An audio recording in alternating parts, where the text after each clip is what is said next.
আগে স্ট্যাটিস্টিক্সের যখন ইন্ট্রোডাক্টরি আলোচনাটা করেছিলাম আমরা, সেখানে বিভিন্ন স্ট্যাটিস্টিক্যাল টার্মগুলো নিয়ে আলোচনা করেছিলাম। সেখানে পপুলেশন, ইন্ডিভিজুয়াল, স্যাম্পল এগুলো এসেছিল। তো এবার আমরা একটু স্যাম্পল বা স্যাম্পল কালেকশনের মেথড, যেটাকে আমরা স্যাম্পলিং বলি, তার একটু ডিটেলসও দেখে নিই। তো সিলেবাসে সবগুলো নেই, সম্ভবত প্রবাবিলিটি স্যাম্পলিং গুলোই আছে। আমি প্রবাবিলিটি স্যাম্পলিং গুলোর উপর বেশি জোর দেবো, বাকিগুলো জাস্ট একটু উপর উপর বলবো।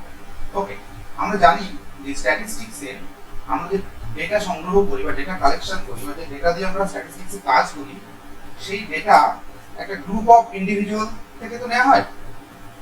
সেই গ্রুপ অফ ইন্ডিভিজুয়াল যদি টার্গেট গ্রুপ যেটা আমার, যাদের কাছ থেকে আমি তথ্য সংগ্রহ করছি, তাদের সবাইকে যদি আমি ধরি এবং তাদের কাছ থেকে তথ্য সংগ্রহ করি, তখন সেটাকে আমরা পপুলেশন বলি। যেমন আমি উদাহরণ হিসেবে বলেছিলাম যে কেউ যদি জানতে চায় যে গৌরবঙ্গ ইউনিভার্সিটির আন্ডারে ভূগোল তৃতীয় সেমিস্টারে সিবিএসই সিস্টেমে ভূগোল নিয়ে যারা পড়াশোনা করছে তাদের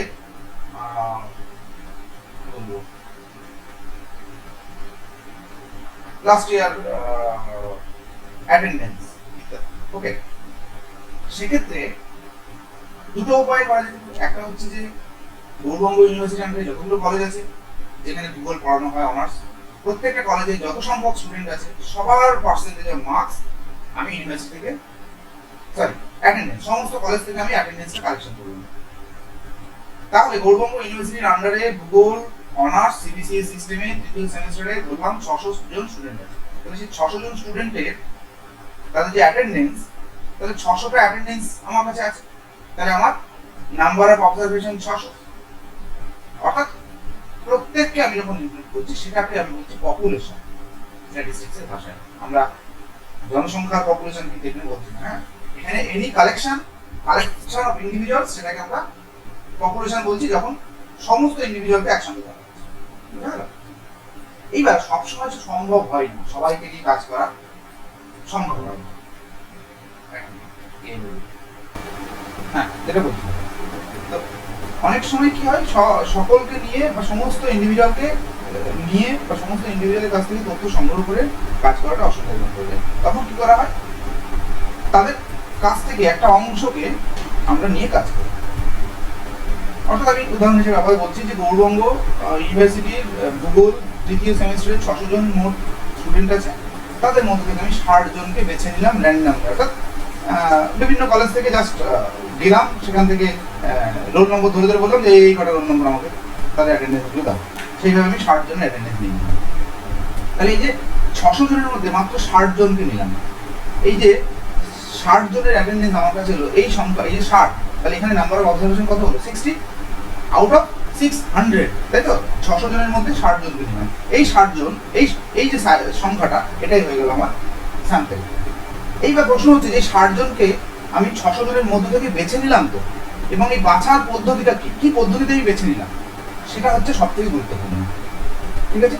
আর এই যে বেছে নেওয়ার পদ্ধতি, এটাই বলা হয় স্যাম্পলিং, অর্থাৎ স্যাম্পল কালেকশনের পদ্ধতিকেই বলা হয় স্যাম্পলিং। বোঝা গেল কিনা এইটুকু?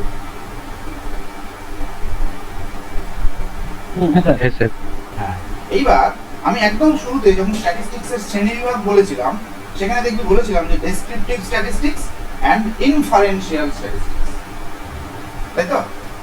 তো ডেসক্রিপটিভ স্ট্যাটিস্টিক্স কি করে সেটা আমরা দেখেছি। ইনফারেন্সিয়াল স্ট্যাটিস্টিক্স মানে হচ্ছে যখন আমরা এরকম কোনো একটা পপুলেশন থেকে একটা স্যাম্পল সংগ্রহ করে সেই স্যাম্পলের উপরে ভিত্তি করে সেই স্যাম্পলের যে ডেসক্রিপটিভ স্ট্যাটিস্টিক্সগুলো বেরোচ্ছে সেগুলোর উপরে ভিত্তি করে আমি ওই সমগ্র জনসংখ্যাকে যখন প্রেডিক্ট করতে চেষ্টা করি, তখনই সেই যে স্ট্যাটিস্টিক্সের যে কাজগুলো তখন আমরা করি সেটাকে বলা হয় ইনফারেন্সিয়াল স্ট্যাটিস্টিক্স।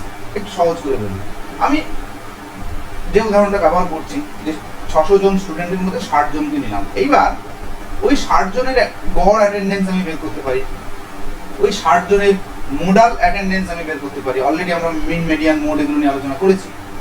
ওই 60 জনের মিডিয়ান অ্যাটেন্ডেন্স আমরা আলোচনা করলাম। ওই 60 জনের মধ্যে কম এবং সব থেকে বেশি অ্যাটেন্ডেন্স আমরা আলোচনা করলাম। এইবার আমি তার উপরে ভিত্তি করে আমি পুরো গৌরবঙ্গ ইউনিভার্সিটির যে 600 জন স্টুডেন্ট তাদের অ্যাটেন্ডেন্স সম্পর্কে একটা ভবিষ্যৎবাণী করছি যে হ্যাঁ গৌরবঙ্গের 600 জন স্টুডেন্ট যেটা তারা থার্ড সেমিস্টারে জিওগ্রাফি অনার্স নিয়ে করছে তাদের অ্যাটেন্ডেন্স এইরকম বেসড অন ওই 60 জন স্যাম্পেল যেটা আমরা কালেকশন করি তারপরে ভিত্তি করি। তাহলে এই কি করলাম, তাহলে আমি স্যাম্পেলকে দিয়ে পপুলেশনকে ইন্টারপ্রেট করার চেষ্টা করছি, ব্যাখ্যা করার চেষ্টা করছি, পপুলেশনের বৈশিষ্ট্যকে ভবিষ্যৎ মানে প্রেডিক্ট করার চেষ্টা করছি, অনুমান করার চেষ্টা করছি। এইটাকেই বলা হয় ইনফারেন্সিয়াল স্ট্যাটিস্টিক্স। ঠিক আছে, তাহলে স্যাম্পল বেসিক্যালি ইনফারেন্সিয়াল স্ট্যাটিস্টিক্স এর একটা টুল মানে যন্ত্রাংশ, তাই তো? ইনফারেন্সিয়াল স্ট্যাটিস্টিক্স হচ্ছে একটা মেশিন, যে মেশিন কি করে অল্প কিছু তথ্য দিয়ে একটা বড় বিষয়কে এবং বড় বিষয় সম্পর্কে সিদ্ধান্ত গ্রহণে সাহায্য করে। এটা হচ্ছে ইনফারেন্সিয়াল স্ট্যাটিস্টিক্স। এটা যদি মেশিন হয় তাহলে তার একটা গুরুত্বপূর্ণ যন্ত্রাংশ হচ্ছে স্যাম্পল। বুঝা গেল?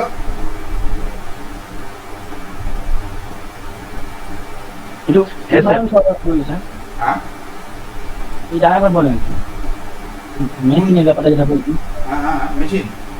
আচ্ছা, যে কোনো মেশিনের অনেকগুলো পার্ট থাকে তো, অনেকগুলো পার্টস থাকে তো, প্রতিটি পার্টসকে আমরা যন্ত্রাংশ বলি, তাই তো? ধরো তোমার মোবাইল হ্যান্ডসেট, সেটা একটা যদি যন্ত্র বা মেশিন ধরি, তার সিম কার্ডের জায়গা, তার মেমোরি কার্ডের জায়গা, তার ডিসপ্লে, তার ব্যাটারি, হ্যাঁ, তার মাদারবোর্ড, এগুলো সব একটা যন্ত্রাংশ তো, সবগুলো মিলে ওই তোমার মেশিনটা চলে।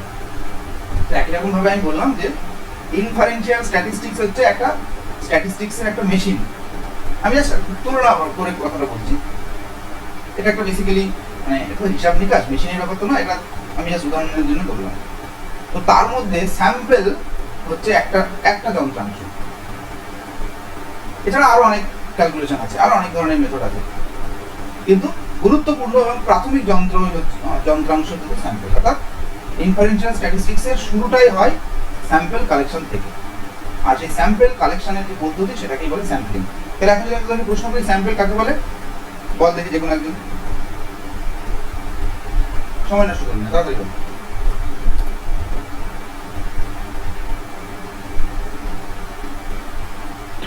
পদ্ধতিকে হ্যাঁ বল, ক্লিয়ার ধারণা না? একটি যন্ত্রাংশ ছোট্ট অংশটা কেন স্যাম্পল বলছি? যন্ত্রাংশ ব্যাপারটা নয়, যন্ত্রাংশতে আমি এখন আলোচনা করলাম। আমি প্রথমে পপুলেশনের স্যাম্পল নিয়ে আলোচনা করলাম না।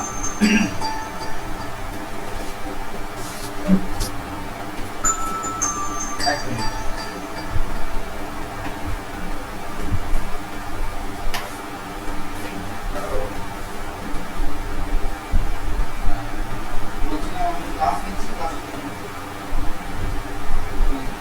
ক্লাস নিচ্ছি তো, ক্লাসটা দেখে ফোন করছি, সকালে ক্লাস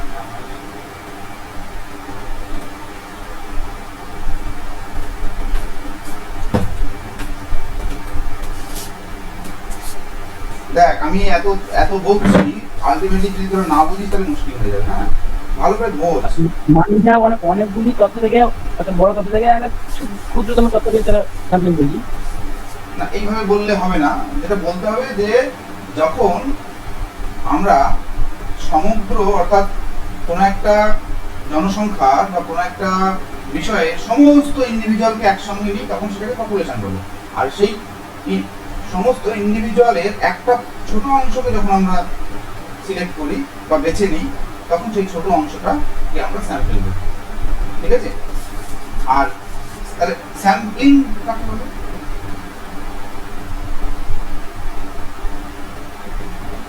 বলো। এই যে 600 জন ছাত্রের মধ্যে 60 জনকে বেছে নেওয়ার যে পদ্ধতি, সেটাকে আমরা স্যাম্পলিং বলি, অর্থাৎ স্যাম্পল সংগ্রহ করার পদ্ধতি। অর্থাৎ আমি ওই 60 জনকে যে উদাহরণ আমি দিলাম, যে 60 জনকেই বেছে নেবো, কিভাবে বাঁচবো? এক একজন এক এক রকম ভাবে বেছে নিতে পারে, তার মানে একাধিক পদ্ধতি আছে নিশ্চয়ই। তো এই স্যাম্পল সংগ্রহ করার পদ্ধতিগুলোকে স্যাম্পলিং বলা হয়। ওকে, আর এই স্যাম্পল ইনফারেন্সিয়াল স্ট্যাটিস্টিক্স এর একটা গুরুত্বপূর্ণ টুল। এই হচ্ছে মূল কথা। ওকে, আচ্ছা, যেহেতু থিওরিটিক্যাল পার্ট এটা আছে, আমি এবার তাহলে বলি, তাহলে সেন্সাসের সঙ্গে স্যাম্পল মেথডের পার্থক্য করতে। এটা তোদের জানা উচিত, কারণ অলরেডি জনসংখ্যা বলে তোরা এটা পড়ে এসেছিস যে সেন্সাস এবং স্যাম্পল সার্ভে এই দুটোর মধ্যে পার্থক্য। সেখান থেকেই কিন্তু উত্তরটা লিখতে পারবি, ঠিক আছে? যদি মনে না থাকে আরেকবার পপুলেশনের ওই পার্টটা দেখে নিবি।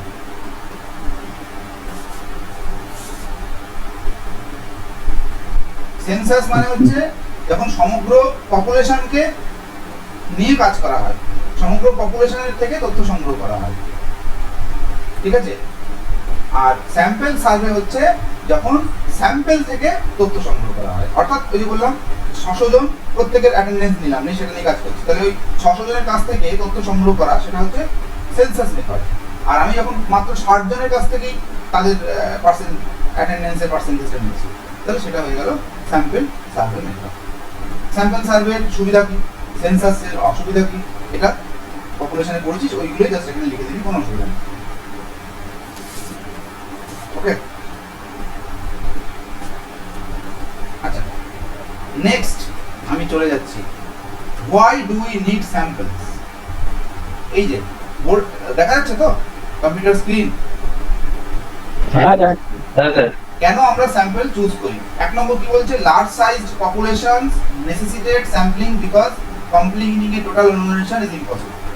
অর্থাৎ যখন আমার টার্গেট গ্রুপ অনেক বড় হয়, ধর তোকে বলা হলো যে গোটা মালদা জেলার হ্যাঁ মাটির বৈশিষ্ট্য সম্পর্কে একটা রিপোর্ট জমা করো, তোমার হাতে সময় দেওয়া হলো 6 মাস।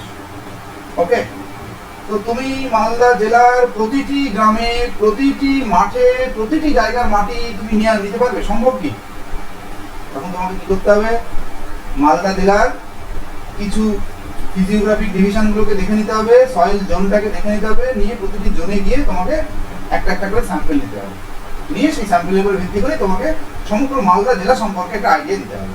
অর্থাৎ যখন আমার পপুলেশন অনেক বড় হয়ে যায় তখন কিন্তু সমগ্র পপুলেশন নিয়ে কাজ করা সম্ভব হয় না। একই রকম ভাবে যদি মালদা জেলার মোট জনসংখ্যার বৈশিষ্ট্য জানতে চাই, তাদের গড় বয়স, তাদের স্বাস্থ্য ব্যবস্থা, তাদের পুষ্টির অবস্থা যদি জানতে চাই, তোমাকে 1 বছর টাইম দিই। তুমি 1 বছর অবধি পারবে মালদা জেলার প্রতিটি গ্রামে প্রতিটি মানুষকে সার্ভে করে তাদের সম্পর্কে তথ্য সংগ্রহ করতে? Is it possible? না স্যার। তখন আমরা কি করবো, অগত্যা স্যাম্পল বেছে নেবো, সবার নেওয়ার দরকার নেই। অর্থাৎ তারপরে প্রথম পয়েন্ট কি হলো, লার্জ সাইজ পপুলেশন যদি হয় তখন কিন্তু সেই পপুলেশনকে নিয়ে কাজ করা সম্ভব হয়ে ওঠে না। ওই জন্যই তো সেন্সাস 10 বছর অন্তর হয়। প্রতি বছর কি সেন্সাস হয়? হয় না, কারণ সম্ভব নয়। কিন্তু স্যাম্পল সার্ভে আমরা জানি প্রতি বছর হয়। যে কোনো অর্গানাইজেশন, যে কোনো লেভেলে তারা স্যাম্পল সার্ভে চালাতে পারে। এটা আমি পিএইচডি করছি, আমাকেও স্যাম্পল সার্ভে করতে হয়। আমি গোটা মুর্শিদাবাদ জেলা নিয়ে কাজ করছি, আমি গোটা মুর্শিদাবাদে থোড়াই স্যাম্পল সার্ভে করেছি। কয়েকটা জায়গা বেছে নিয়েছি, সেখানকার মধ্যে আবার কিছু গ্রাম বেছে নিয়েছি, সেই গ্রামের মধ্যে আবার কিছু বাড়ি বেছে নিয়েছি, সবগুলোকে নিয়ে। বোঝা গেল? 2 নম্বর point, sample is efficient, cost effective both in collection and analysis stage. অর্থাৎ স্যাম্পলিং যে পদ্ধতি সেটা খুব দক্ষ একটা পদ্ধতি। অর্থাৎ কেউ যদি ঠিকঠাকভাবে স্যাম্পল সংগ্রহ করে তাহলে কিন্তু একদম বহু জনসংখ্যা সম্পর্কে সে প্রেডিকশন করতে সক্ষম হবে।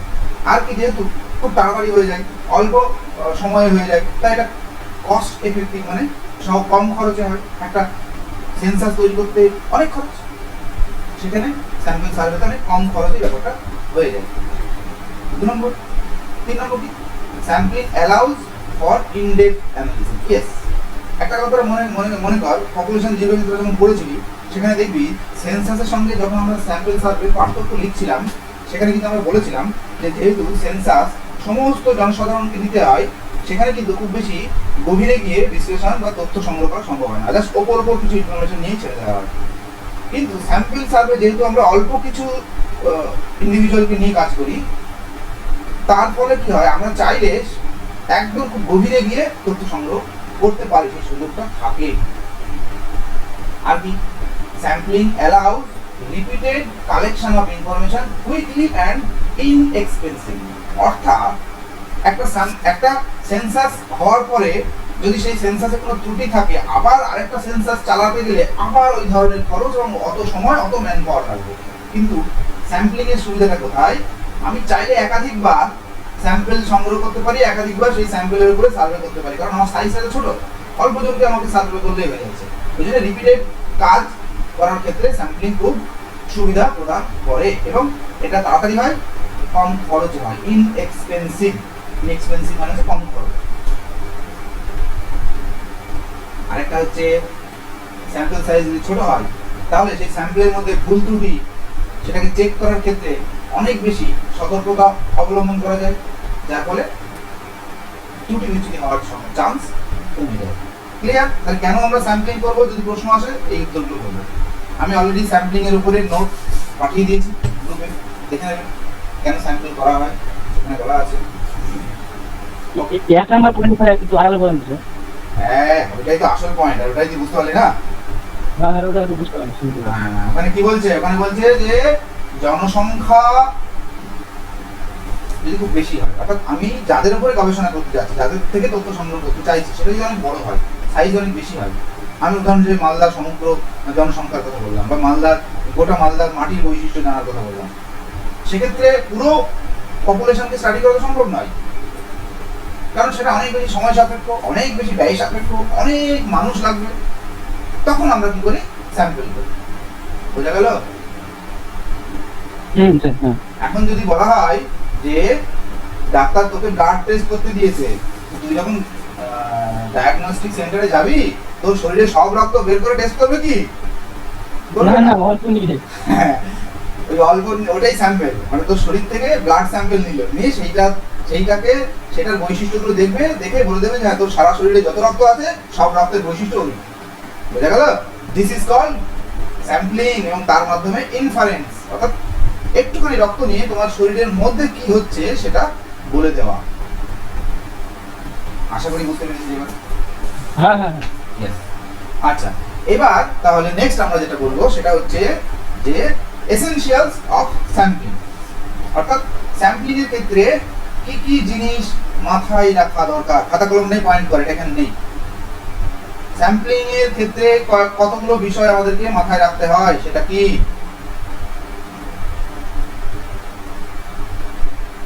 এখানে নেই, সেটা আমি বলছি পয়েন্টটা। প্রথম পয়েন্ট হচ্ছে রিপ্রেজেন্টেটিভনেস। রিপ্রেজেন্টেটিভনেস এটা মানে অর্থাৎ আমি যে জনসংখ্যাকে স্টাডি করতে চাইছি, আমার স্যাম্পল যেটা আমি সংগ্রহ করেছি, এই স্যাম্পল যেন সেই জনসাধারণকে ট্রুলি রিপ্রেজেন্ট করে। উদাহরণ হিসেবে আমি বলছি যে মালদা জেলার মানুষের শিক্ষাগত যোগ্যতা তোমাকে জানতে হবে। এবার মালদা জেলাতে নারী আছে, পুরুষ আছে, বিভিন্ন বয়স গ্রুপের মানুষ আছে, বিভিন্ন কাস্টের মানুষ আছে। এবার তুমি কি করলে? টুক করে 2-3টে ব্লক নিয়ে সেখান থেকে তথ্য সংগ্রহ করলে, দেখা গেল তুমি হবিপুর, বামনগোলা ওই সাইডে পুরো বাদ দিয়ে দিলে, যেটা আদিবাসী অধ্যুষিত এলাকা। তাহলে কি তুমি তোমার স্যাম্পলের মধ্যে কি মালদা জেলার সমস্ত সেকশনের মানুষ ঢুকলো? ঢুকলো না। তাহলে সেটা রিপ্রেজেন্টেটিভ হলো কি? হলো না। অর্থাৎ তোমাকে কিন্তু স্যাম্পল সংগ্রহ করার জন্য জনসংখ্যা, পপুলেশন সম্পর্কে একটা স্বচ্ছ ধারণা থাকতে হবে, তখনই কিন্তু তুমি সেই পপুলেশন সম্পর্কে একটা রিপ্রেজেন্টেটিভ স্যাম্পল সংগ্রহ করতে পারবে। আমি আরো একটা সহজ উদাহরণ দিচ্ছি। ধর তুই চাকরি পেয়েছিস ফুড সাপ্লাই, ঠিক আছে? এবার তোকে আমবাজারে পাঠানো হলো, যে আমবাজারে বা রথবাড়ির বাজারে পাঠানো হলো, বললো ওখানে যত ফল বা সবজির দোকান আছে তোমাকে সবজির কোয়ালিটি টেস্ট করতে হবে। তুমি কি করলে? তুমি বাস টুক করে এসে রথবাড়ির সেন্টারে নামলে, ওখান থেকে আসামে 2-3টে দোকান দেখে চলে গেলে। তুমি না গেলে বিচিত্রা মার্কেটের ভেতরের বাজারে, বা তুমি না গেলে যেখানে ফলের দোকানগুলো বসে সেখানে। কাজ হবে কি? তোমাকে যদি টেস্ট করতে হয় তাহলে তোমাকে বাজারের প্রতিটি অংশ, যেখানে আলাদা আলাদা সবজিওয়ালা বা আলাদা আলাদা ফলওয়ালা বসে, প্রত্যেকটা জায়গা থেকে একটু একটু করে তোমাকে টেস্ট করতে হবে। তবেই কিন্তু তুমি বুঝতে পারবে যে ফল বা সবজির কোয়ালিটি ঠিক আছে, তাই তো? অর্থাৎ তার মানে পপুলেশনের ট্রু রিপ্রেজেন্টেটিভ কিন্তু হতে হবে স্যাম্পল। ক্লিয়ার? এটা বুঝতে পারলাম কি? হ্যাঁ। 2 নম্বর হচ্ছে অ্যাডিকুয়েসি, ADEQUACY। অ্যাডিকুয়েসি, অ্যাডিকুয়েসি মানে হচ্ছে পর্যাপ্ততা। অর্থাৎ আমার পপুলেশন সাইজ হচ্ছে 5 লাখ, ঠিক আছে? আমি ধরে নিলাম আমার পপুলেশন সাইজ হচ্ছে 5 লাখ, আমি সেখান থেকে 50 জনকে সার্ভে করলাম, ব্যাপারটা খেলো হয়ে গেল না। 5 লাখকে তুমি জাস্টিফাই করছো, 5 লাখকে তুমি ওই তাদের বৈশিষ্ট্য বলার জন্য তুমি মাত্র 50 জনকে সার্ভে করে বলতে পারবে 5 লাখকে? তাহলে তোমাকে স্যাম্পল সাইজটা বাড়াতে হবে। অর্থাৎ বিজ্ঞানীরা বলে মোটামুটি 5% থেকে 20% পর্যন্ত আমরা স্যাম্পল করতে পারি। অর্থাৎ আমার মোট জনসংখ্যার 5% থেকে 20%, 5% যদি নিচে চলে যায় তাহলে খুব অল্প সংখ্যা হয়ে যায়। সেই অল্প সংখ্যা দিয়ে কিন্তু আমরা জনসংখ্যাকে ঠিকঠাক ডেসক্রাইব করতে নাও পারি, ভুল চলে আসতে পারে। বুঝতে পারলাম? তাহলে স্যাম্পল সাইজটাও কিন্তু জনসংখ্যার সাইজ অনুযায়ী নিতে হবে। 3 নম্বর, ইন্ডিপেন্ডেন্স। ইন্ডিপেন্ডেন্স মানে হচ্ছে আমি যে স্যাম্পলটা সংগ্রহ করছি, একটা স্যাম্পলের মধ্যে অনেকগুলো ইন্ডিভিজুয়াল থাকে। আমি উদাহরণ হিসেবে তোদের আবার ওই উদাহরণটা দিচ্ছি। ধর 600 জন স্টুডেন্ট, মালদা গৌরবঙ্গের 600 জন স্টুডেন্ট আছে, সেখান থেকে আমি 60 জনকে নিলাম, অর্থাৎ 10% নিলাম, 60 জন স্টুডেন্ট। এবার এই 60 জনকে যে আমি চয়েস করেছি, আমি প্রত্যেকটাকে যখন সিলেক্ট করেছি, অর্থাৎ 60টা যে ইন্ডিভিজুয়ালকে আমি সিলেক্ট করেছি একটার সঙ্গে আরেকটার কোনো সম্পর্ক না রেখে, অর্থাৎ প্রত্যেককে স্বাধীনভাবে আমি সিলেক্ট করেছি। আমি এরকম নয়, যেমন আমরা যখন হাউস হোল্ড সার্ভে করতে যাই, এটা তোরাও এই ভুল, মানে ভুল ঠিক নয়, এটা বদমাইশি বা কম পরিশ্রম করার একটা প্রবণতা থাকে। ধর ছেলে মেয়েদেরকে নিয়ে গেছি গ্রামে সার্ভে করতে, এবার ছেলেমেয়েরা বিভিন্ন জনকে বিভিন্ন দিকে পাঠানো হলো, বলা হলো যে একটু এলোমেলো ভাবে নিতে, অর্থাৎ একটা পরপর বাড়িগুলো না নিয়ে একটু বেছে বেছে একটু বাদ দিয়ে দিয়ে নাও। তো অনেকে কি করে, ফাঁকি দেওয়ার জন্য পরপর 3-4টে বাড়ি করে নেয়। তো সেক্ষেত্রে কি হলো, তুমি একটা বাড়ি নিলে তার সঙ্গে তুমি পাশের বাড়িটাকেও নিয়ে নেবে। এক্ষেত্রে কিন্তু তোমার যে স্যাম্পল সেখানে ইন্ডিপেন্ডেন্ট হলো না, কারণ একটা বাড়ি তোমাকে আরেকটা বাড়িকে সিলেক্ট করতে উদ্বুদ্ধ করলো। অর্থাৎ প্রত্যেকটা বাড়িকে আমি ইন্ডিভিজুয়াল ধরে করলাম না, কারণ সেই গ্রামে তো আরো বাড়ি ছিল, আমি সেগুলো কেন গেলাম না।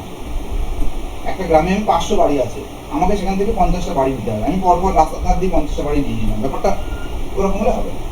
ওই 500টা বাড়ির মধ্যে আমাকে র্যান্ডামলি চোখ বন্ধ করে, যেমন আমরা লটারির কাগজ তুলি ওই রকম করতে হবে, তবে বোঝা যাবে যে প্রত্যেকটাকে আমরা স্বাধীনভাবে তুলেছি। ঠিক একই রকম ভাবে 1 ঝুড়ি আপেলের মধ্যে তোমাকে চোখ বেঁধে দেওয়া হলো, বলো এখান থেকে তুমি 10টা আপেল তোলো। তুমি কি করবে? চোখ বেঁধে দেওয়ার পরে তুমি র্যান্ডামলি 10টা তুলে নিলে। তুমি কি জানলে যে এইটার রং খারাপ আছে, এটা নেবো না, এইটা চকচক করছে, এইটা নেই, এই ব্যাপারটা কি থাকলো না। অর্থাৎ ওই আপেল চয়েস করার মতো নিতে হবে, প্রত্যেকটা আপেল যেন স্বাধীনভাবে সিলেক্ট হওয়ার চান্স থাকে। এটা হচ্ছে ইন্ডিপেন্ডেন্স। অর্থাৎ প্রত্যেকটা যে ইন্ডিভিজুয়াল আমি সংগ্রহ করছি স্যাম্পলের জন্য, সেই প্রত্যেকটা ইন্ডিভিজুয়াল স্বাধীনভাবে আমাকে সিলেক্ট করতে হবে, কারোর পরামর্শও নয় বা অন্য কোনো কারণেও নয়। লাস্ট 4 নম্বর পয়েন্ট, হোমোজিনিটি। HOMOGENEITY। হোমোজিনিটি মানে হচ্ছে সমধর্মিতা।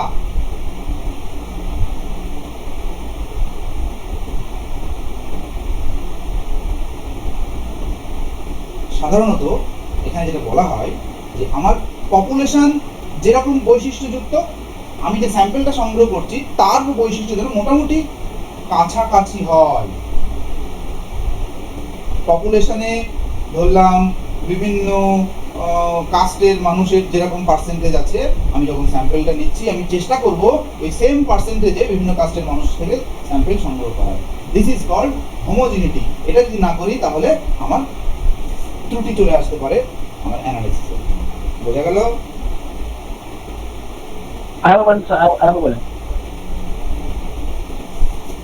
আমি বললাম যে আমি যখন পপুলেশন থেকে স্যাম্পলটা সংগ্রহ করছি, এমনভাবে আমি স্যাম্পলটা নেব যাতে করে জনসংখ্যার বৈশিষ্ট্যের সঙ্গে স্যাম্পলের বৈশিষ্ট্যের একটা মিল থাকে।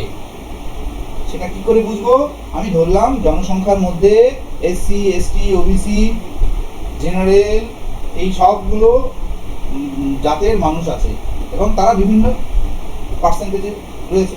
আমি যখন স্যাম্পল সংগ্রহ করব তখন যেন SC ST OBC জনসংখ্যার মধ্যে যে পার্সেন্টেজে আছে, অর্থাৎ জেনারেল 50%, OBC 20%, SC 20%, ST 10%, এরকম যদি পপুলেশনের মধ্যে থাকে, তাহলে আমি যে স্যাম্পলটা নিচ্ছি তার মধ্যেও যেন SC ST OBC জেনারেল এদের যে পারস্পরিক অনুপাত সেটাও যেন মোটামুটি পপুলেশনের মতোই থাকে, যাতে করে একাধিক স্যাম্পেল যদি সংগ্রহ করা হয়, অর্থাৎ আমি একটা স্যাম্পেল কালেকশন করলাম, আরেকজন গবেষক আরেকটা স্যাম্পেল কালেকশন করলো, সেই দুটো স্যাম্পেল যদি তাদের যে রেজাল্ট সেটা যেন কাছাকাছি থাকে, তাহলেই বোঝা যাবে এবং বলা যাবে যে স্যাম্পেলের মধ্যে হোমোজিনিটি বা সদৃশ্যতা বা সামঞ্জস্য বা সমধর্মিতা রয়েছে জনসংখ্যার নিরিখে। M I clear? ওকে, এটা তাহলে স্যাম্পলিং এর এসেনশিয়াল বৈশিষ্ট্য, ঠিক আছে? এগুলো থাকতেই হবে স্যাম্পল সংগ্রহ করার ক্ষেত্রে। নেক্সট সেটা হচ্ছে স্যাম্পলিং প্রিন্সিপাল বা বলতে পারি থিওরিটিক্যাল বেসিস অফ স্যাম্পলিং। ঠিক, এটাও এখানে নেই, পয়েন্টটা লিখে নে, theoretical basis of sampling. Theoretical basis of sampling নিয়েছিস, লিখেছিস? হ্যাঁ হ্যাঁ, আচ্ছা। স্যাম্পলিং এর দুটো থিওরি আছে, একটা হচ্ছে law of LAW, law of statistical regularity. Statistical regularity, statistical regularity.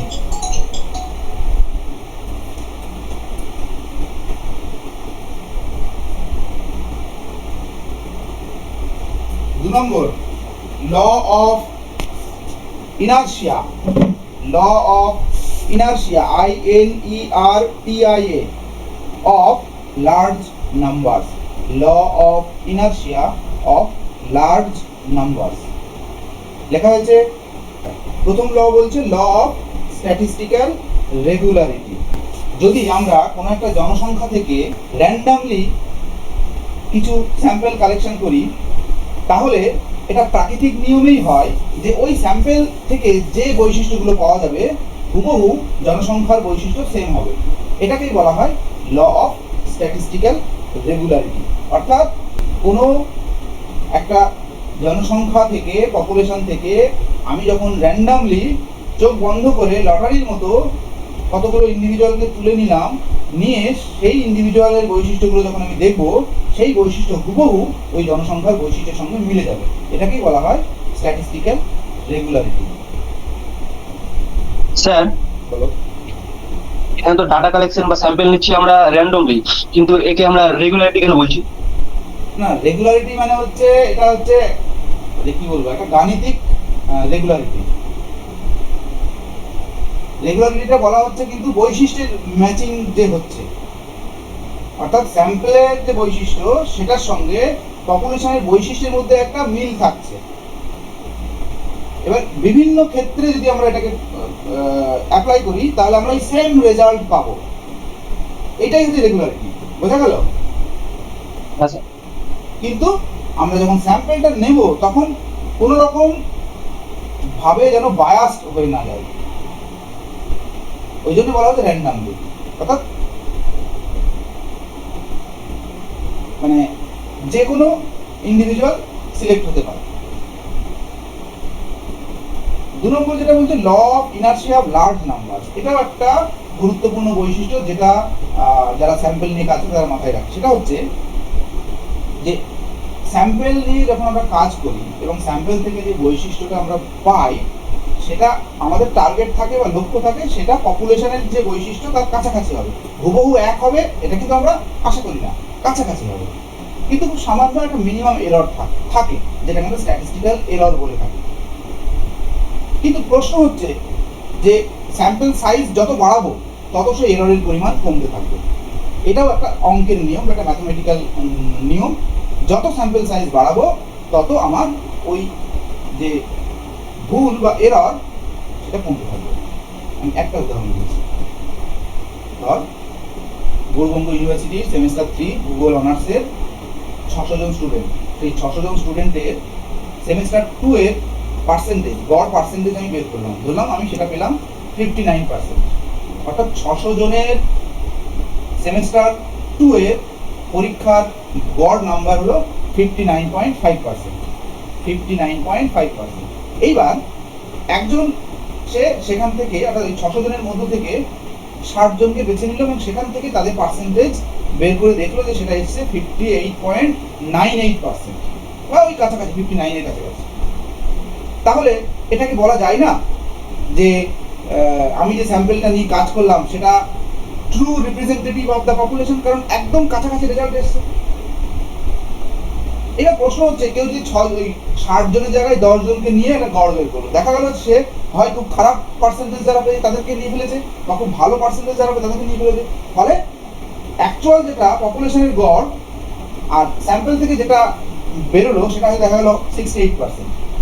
তাহলে 59 আর 68 অনেকটা গ্যাপ হয়ে গেল। তার মানে এই গ্যাপটাই হচ্ছে এরর বা ত্রুটি, স্যাম্পলিং এরর বলে। এই এররটা মিনিমাম হবে যত আমি স্যাম্পল সাইজ বাড়াবো। অর্থাৎ আমি 10 জনকে নিয়ে যখন স্যাম্পল করলাম দেখলাম আমার এরর অনেক বেশি এলো, আমি যখন সেটাকে 30 করবো এরর আরেকটু কমবে, আমি যখন সেটাকে 60 করবো ওই যে বললাম মাত্র একের এরর এলো, আমি সেটাকে যদি আরো বাড়িয়ে দিই 100 করে দিই, দেখা গেল প্রায় 59.5 ছিল, আমার এটা 59.3 এলো বা 59 এলো, বোঝা গেল? অর্থাৎ যত স্যাম্পল সাইজ বাড়বে তত আমার ত্রুটি হওয়ার চান্স কমবে। আশা করি বোঝা গেছে, তাই তো? ঠিকঠাক বুঝলাম না স্যার এটা। হ্যাঁ স্যার। হ্যাঁ, ওটা আবার পরে বোঝাবো, চিন্তা করিস না, নাহলে হিরণময় বুঝে গেছে, ওর কাছ থেকে বুঝবি, তারপর আবার আমাকে পরের দিন নিজেকে বুঝবি।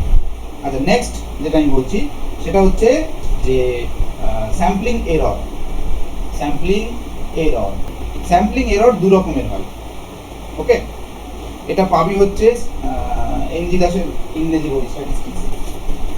স্যাম্পলিং এরর দু রকমের হয়, একটাকে বলা হয় বায়াসড, লেখো এটা, এগুলো সব থিওরিটিক্যাল যেহেতু পেপার ওইখানে এই প্রশ্নগুলো আসতে পারে যে what are the different types of sampling error. প্রথমে বলবে যে ডিফাইন স্যাম্পলিং এরর বা statistical error, what are the different types of sampling error. তখন কি কি লিখতে হবে? স্যাম্পলিং এরর তো বোঝা গেল যে আমি যখন স্যাম্পল সংগ্রহ করছি সেই স্যাম্পলের সঙ্গে স্যাম্পল থেকে যে রেজাল্ট পাচ্ছি তার সঙ্গে পপুলেশনের রেজাল্টের যে ডিফারেন্স সেটাই হচ্ছে স্যাম্পলিং এরর। আর এই এরর দু রকমের হয়, একটা হচ্ছে বায়াসড, BIASED বায়াসড এরর, আরেকটা হচ্ছে আনবায়াসড এরর। বায়াসড এরর 1 নম্বর, 2 নম্বর হচ্ছে আনবায়াসড এরর। বায়াসড এররটা কি? বায়াসড এররটা বেসিক্যালি তৈরি হয় যে স্যাম্পল সংগ্রহ করছে তার ত্রুটির ফলে, তার ব্যক্তিগত ত্রুটির ফলে। কিরকম? সে যখন স্যাম্পল সংগ্রহ করেছে তখন সঠিক পদ্ধতি যদি প্রয়োগ না করে, বা স্যাম্পল থেকে যখন সার্ভে করছে তথ্যগুলোকে সঠিকভাবে বা ক্যাজুয়ালি যদি সেটাকে খাতায় এন্ট্রি করে, সেক্ষেত্রে এই এররগুলো আসতে পারে। এক্ষেত্রে যত স্যাম্পল সাইজ বাড়বে তত এরর বাড়বে। অর্থাৎ আমি যে স্ট্যাটিস্টিক্সের দুটো নিয়ম বললাম, law of statistical, law of large number, সেটা এখানে প্রযোজ্য হচ্ছে না। কিন্তু 2 নম্বর যেটা আনবায়াসড এরর, এইটাই হচ্ছে বেসিক্যালি স্যাম্পলিং রিলেটেড এরর। অর্থাৎ স্যাম্পল থেকে পাওয়া তথ্য হুবহু জনসংখ্যার তথ্যের সঙ্গে ম্যাচ করবে না, এটাই স্বাভাবিক, সামান্য ত্রুটি থাকবে। এই ত্রুটিটাই হচ্ছে আনবায়াসড এরর। অর্থাৎ যেখানে যে স্যাম্পল সংগ্রহকারী তার কোনো দোষ নেই, তার কোনো পার্সোনাল কারণে কোনো ত্রুটি হয়নি, যেটা হয়েছে সেটা স্ট্যাটিস্টিক্সের জন্যই, এবং এই ত্রুটিটাই আমরা কমাতে পারি যত স্যাম্পল সাইজ বাড়াবো। অর্থাৎ ওই যে 2 নম্বর নিয়ম স্ট্যাটিস্টিক্স স্যাম্পলে, ওই 2 নম্বর নিয়ম অনুযায়ী যত স্যাম্পল সাইজ বাড়বে এই আনবায়াসড এররের পরিমাণ তত কমবে। বুঝতে পেরেছি? তাহলে বায়াসড এরর হয়ে গেল আমাদের যারা যে স্যাম্পল সংগ্রহ করছে যে ব্যক্তি, সেই ব্যক্তির নানান ব্যক্তিগত ত্রুটির কারণে হয়ে থাকে। এক্ষেত্রে স্যাম্পল সাইজ যত বাড়বে এই ত্রুটি কিন্তু তত বেশি হবে, ওই জন্য খুব সাবধান হতে হয় স্যাম্পল সংগ্রহ করতে গিয়ে। আর 2 নম্বর আনবায়াসড এররটা আমাদের কোনো হাত থাকে না, ওটা চান্স ফ্যাক্টর। মানে বল না, এই বাই চান্স ব্যাপারটা হয়ে গেল, এই একটা অ্যাক্সিডেন্ট, বাই চান্স অ্যাক্সিডেন্টটা হয়ে গেল, বা বাই চান্স আমি বেঁচে গেলাম, এই যে চান্স ফ্যাক্টর, যেখানে আমাদের কোনো হাত থাকে না, বলতে পারি আমরা অদৃষ্টের হাত। তো সেরকম চান্সের কারণে ত্রুটিটা চলে আসে, আর এই ত্রুটি কমানো যায় যত স্যাম্পল সাইজ বাড়াবো তত এই ত্রুটিটা কমাতে পারবো। ওকে, তাহলে স্যাম্পল এবং স্যাম্পলিং এর প্রধান যে ইন্ট্রোডাক্টরি পার্ট সেটা আমরা কভার করলাম।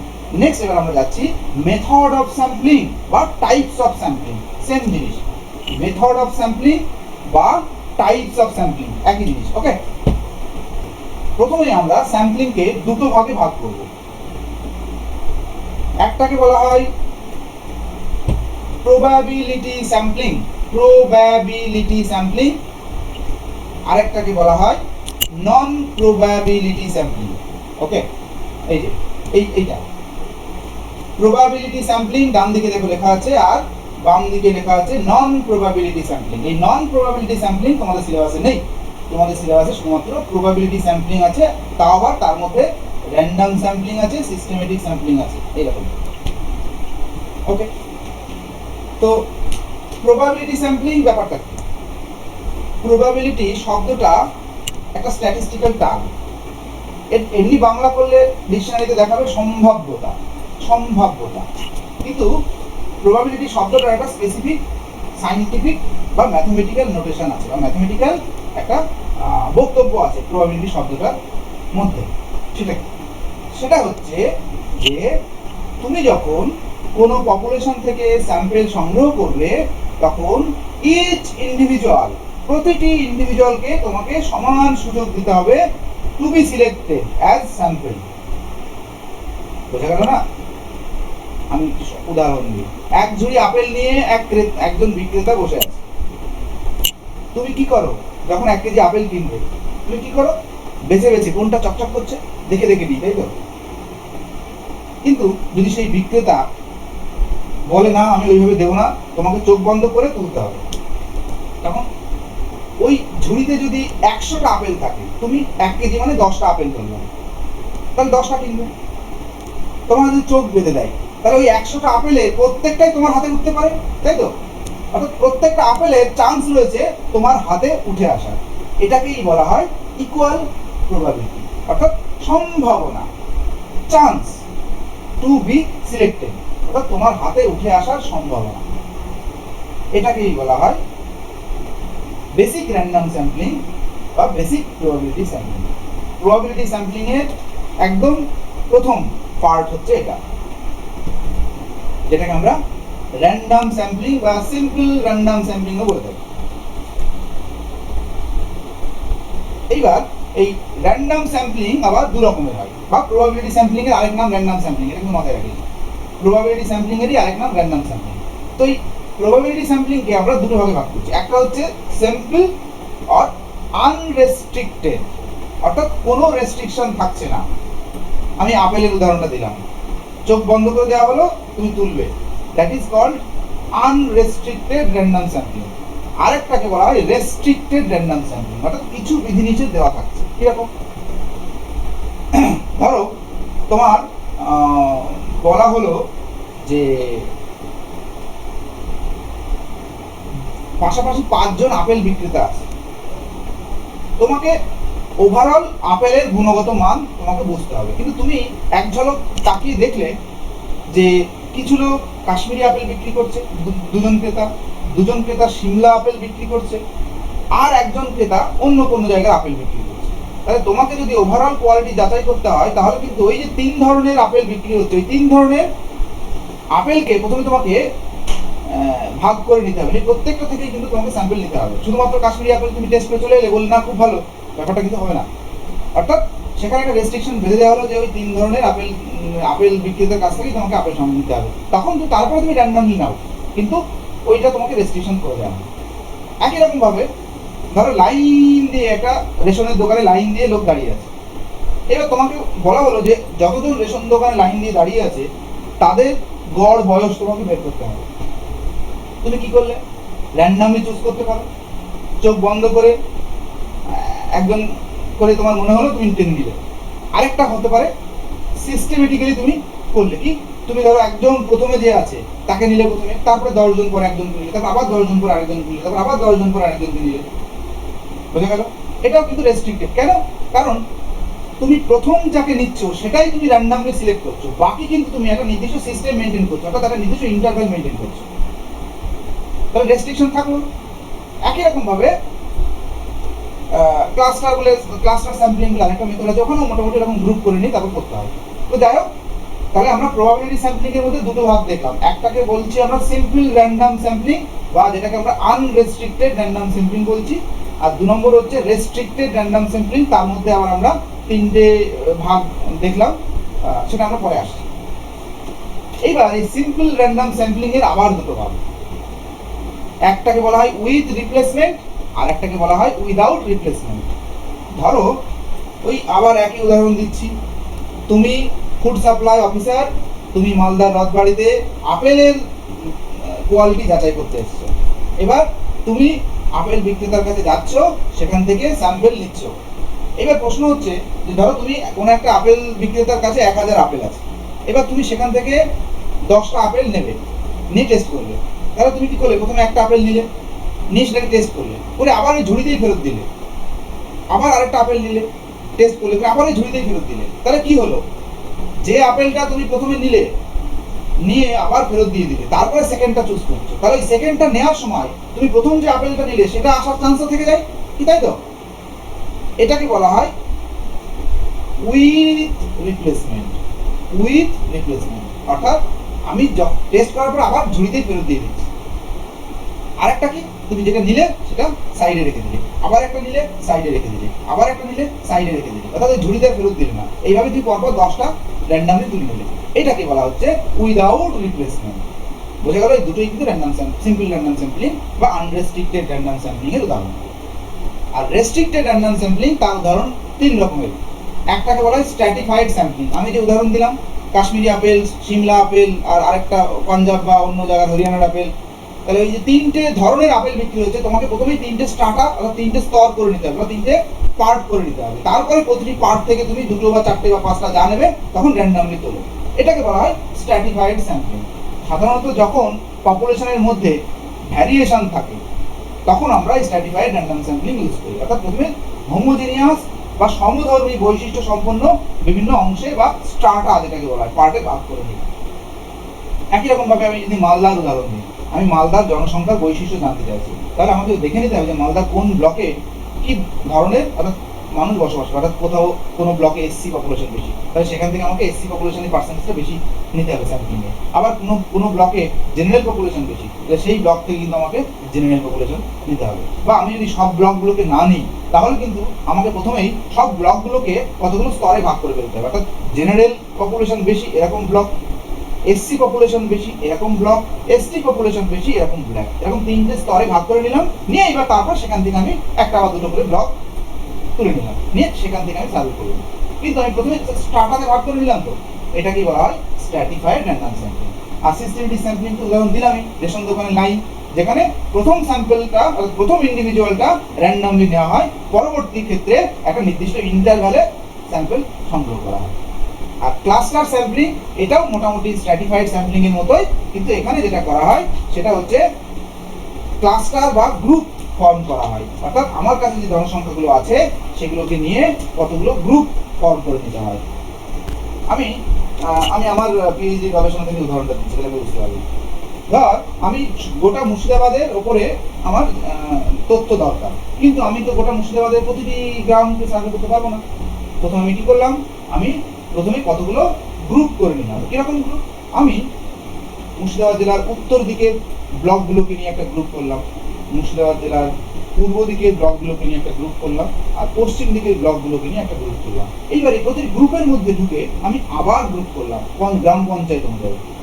তারপরে এইবার আমি ওই গ্রাম পঞ্চায়েতের মধ্যে জাস্ট কয়েকটা গ্রামকে নিলাম। এটাকে বলা হয় multi stage sampling or cluster sampling. বুঝা গেল, আমি 3টে স্টেজে গ্রুপ করলাম, কিন্তু ফাইনালি আমি চয়েস করলাম গ্রাম, থার্ড স্টেজে গিয়ে গ্রাম পঞ্চায়েত লেভেলে গিয়ে।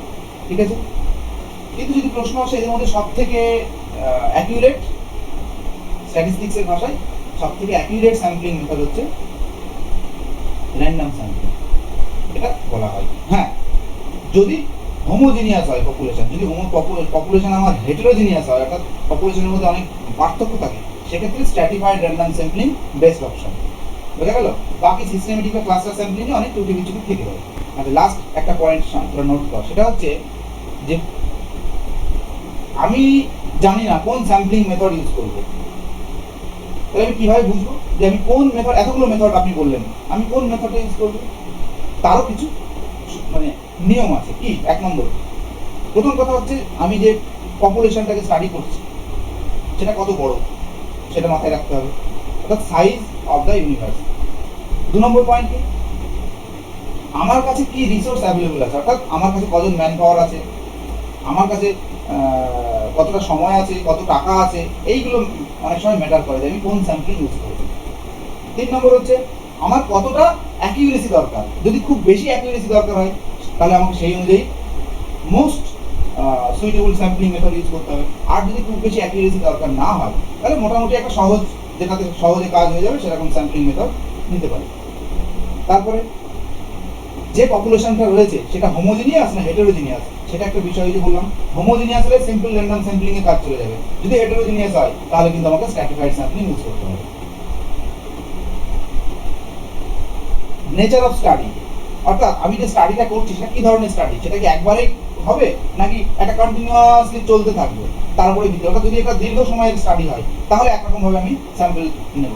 আবার যদি এটা ওয়ান টাইম স্টাডি হয়, অর্থাৎ 6 মাস বা 1 বছরের মধ্যে আমাকে স্টাডিটা শেষ করতে হবে, তাহলে আমি আরেক ধরনের স্যাম্পলিং মেথড ইউজ করব। আর হচ্ছে স্যাম্পল সাইজ, এটা খুব গুরুত্বপূর্ণ, কারণ স্যাম্পল সাইজ যদি আমার ঠিক না হয় তাহলে আমার কাজের আসল যে কাজ সেটাই পণ্ড হয়ে যাবে। অর্থাৎ আমি খুব খেটে কাজ করলাম, স্যাম্পল সাইজ ছোট নিয়ে ফেলেছি, দেখা গেলো রেজাল্ট হলো গোটাটাই ভুল, তখন আমাকে আবার শুরু থেকে কাটতে হবে। এই জন্য sample size is very important.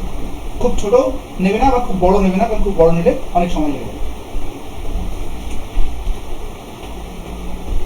ওকে, তাহলে আজকে এই পর্যন্ত থাক, আশা করি বুঝতে পেরেছিস।